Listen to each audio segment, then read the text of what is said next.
I think one of the most confusing things about ME/CFS is that there is such a nuanced but such an important difference between what we call the boom or bust cycle and what I call the expansion contraction cycle. One will keep you stuck in ME/CFS, possibly forever, and the other will slowly help you get out of it and recover back into life.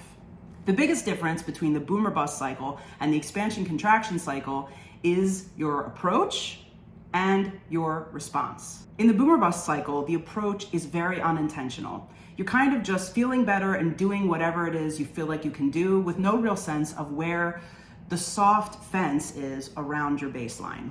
The approach in the boom or bust cycle is incredibly rushed and urgent.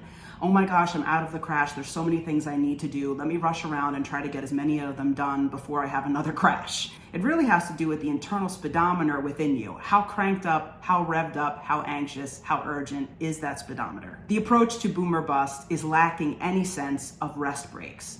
So we're just kind of feeling better and engaging without any sense of how to pace. Now, what is the approach to an expansion contraction cycle? It's basically the opposite of everything I've just said. The expansion contraction cycle is intentional movement. We have a sense of where our soft fence is. We have a sense of where our baseline is, and we are gently pressing up against the edge of that in a bit more of a methodical, intentional way. In the expansion contraction cycle, our approach is that we have a very good sense of where our soft limits may be. This helps us in order to begin to expand without experiencing such big wobbles that we can't move forward. When we're properly expanding, we have a very mindful and embodied approach.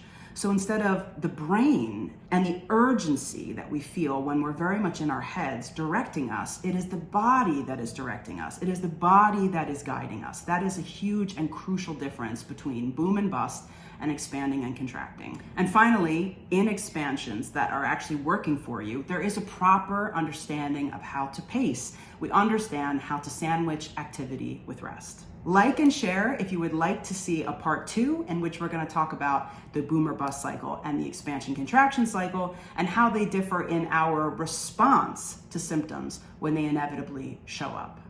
I'm rooting for you guys always and in all ways. Ciao.